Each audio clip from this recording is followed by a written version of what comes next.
Book Nerd TV. Today we're discussing 5 books I recently bought and plan on reading over the next 3 to 4 to 5 months. These books vary from fiction to nonfiction, romance, urban fantasy, and then memoir. 2 of the books are memoir. Now, I purchased this first book, Becoming by Michelle Obama, in 2 formats, audio version and hard copy version. Why did I do that? I think I forgot that I purchased the audio version when I purchased the hard copy version, or I forgot that I purchased the hard copy version when I purchased the audio version. In either case, I've got them both, and I believe Miss Obama is the person who's reading the book on the audio version, so I'm looking forward to that. So I know this book has already been covered probably ad nauseum, but I'm going to add my voice into the fray because I'm just so excited to read this book about the first African-American or Black First Lady. I remember the 2008 election process, the run-up to the election night, and when it was announced that Barack Obama had become president, had been elected president, I was just in a state of disbelief, I think, a state of shock for quite a while. Just could not believe that it had happened. But more to the point, there was going to be a Black lady that was the First Lady of the United States. And that was thrilling, exciting, all of those things. Michelle Obama proved to be eloquent, elegant, educated, and engaging. But she proved to be just an amazing role model for, well, everyone, of course, but it was just really nice to be able to look at the First Lady and be able to see so much of myself, or project so much of myself into the First Lady. Michelle Obama is poised, intelligent, and she seems to be just very, very kind. And she also seems to be very aware of her place in history. I don't know if that was so when it was happening, because it was a lot, I'm thinking, for her to take in as her husband was there winning the presidency of the United States.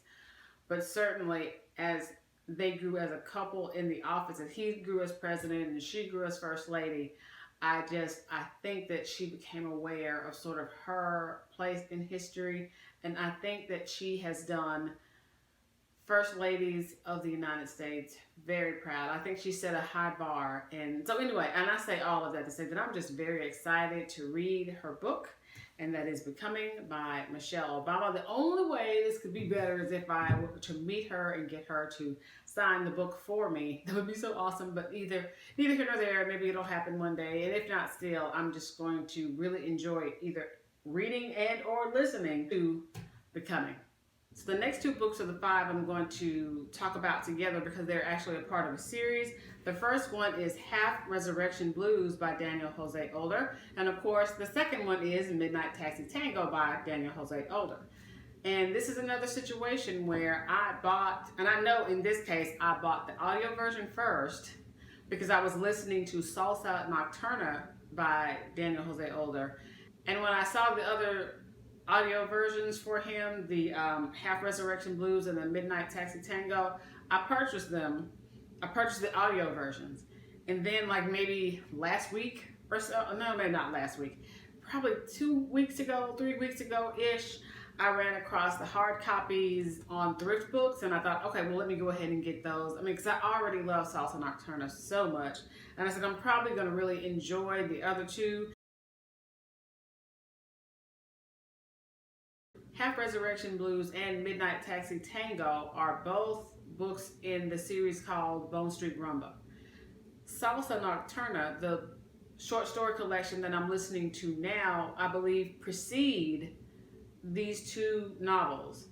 Half Resurrection Blues is about Carlos, our protagonist, who also appears in the Salsa stories as well. He is a young man who is half dead, half alive, called the in-betweener. And because he's in this in-between status, he can not only, he is material, real to living human beings, but he can also see and interact with spirits that have passed on. This story takes place in a urban fantastical New York where there are ghosts of things and people, if I recall correctly. And so Carlos works for, okay, let me get it correct. Carlos works for the New York Council of the Dead. And so the New York Council of the Dead to me appears to be one of those sort of bureaucratic / political institutions. He's one of the agents that have to go out and deal with those ghosts when they're causing a problem that the New York Council of the Dead would prefer not happen. Of course, with any bureaucracy, there is going to be politics being played. And so Carlos is very aware of those politics. And the story, well, I don't know what this story is exactly, but from what Salsa Nocturna gives us, is he's aware of the politics. He's really not with the politics, and he kind of exacts his own divine justice when need be, even if it goes against what the Council of the Dead would prefer. This book, if I'm not mistaken, just kind of really introduces us to Carlos, gives us his backstory, and I cannot wait to start reading this book. The second book in the Bone Street Rumble series is Midnight Taxi Tango. So in this book, we still have Carlos appearing, and so he's a part of the story. This book introduces Kia, and Kia is a fully alive human being, but she can also see ghosts. She and Carlos are going to have to deal with some of the problematic ghostly emanations that are occurring in the city, that the New York Council of the Dead would like them to handle. Very excited to read this book and or listen to this book, because again, I have it in audiobook as well. Next up is Vivid by Beverly Jenkins. And so Vivid is a historical Western romance, and it's about Dr. Vivica, I think it's Vivica Lancaster. She goes by Vivid, hence the title, and she is a newly graduated doctor going out west to set up her shingle, because of course it is hard for an African American lady to set up a practice back east, so she figures she'll go out west because she'll have more opportunity to work as a doctor and to fulfill her mission as a doctor. Of course, this is a romance book. She runs across Nate Grayson, who is the mayor of the town that she's moving to. And so, you have your typical sort of encounters and conflicts that you have in a romance novel. So those things are kind of standard in the genre. However, the thing that I love about Miss Beverly Jenkins is that she educates you, right? She doesn't just say that it's a doctor and move on from this. She kind of gives you some background about what it was like to be a woman doctor, to be a black female doctor back in 1876 or whenever it is that this takes place. I think it's 1876 when this takes place. It also gives you information about sort of the migration of formerly enslaved, free or runaway slaves migrating to the West to escape slavery, to escape the possibility of being caught and taken into slavery that people of African descent faced during slavery. Vivid is the second book in the historical romance universe that Miss Jenkins has created. The first one is Night Song, Vivid is the second one, and Vivid is the first book that I read. And then, oh my gosh, now I'm blanking on what the next book is, and then there's another one called Indigo. So coming up, I think by the end of this year, possibly the first of next year, I'm going to do a Beverly Jenkins historical romance universe arc.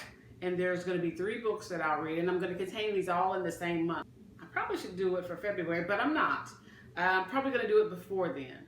Last but not least is the second nonfiction and memoir in my books that I recently bought, and that is Carrie Fisher's Wishful Drinking. Now, I know this book came out, I believe, in 2008. This is not the first memoir that Carrie Fisher wrote. Postcards from the Edge may be the first one, and I remember hearing about the book back then, but Wishful Drinking is sort of her brief retelling of her life and her issues around her celebrity and sort of how I guess that ties into her consumption of alcohol.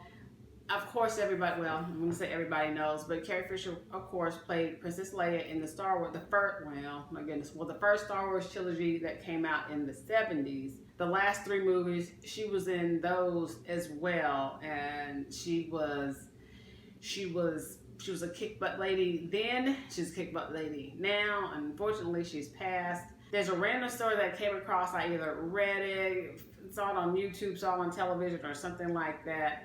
That Carrie Fisher was a, I guess, script doctor. And so from my understanding, a script doctor is when a director or a writer or producer has this movie that they really like the concept, but maybe the writing isn't the best. They would hire Carrie Fisher to come in and either rewrite the script or punch the script up so that it was, that it was a decent script, to movies. And I don't know what movies that she did that for, but I do know that that is something that I came across about her.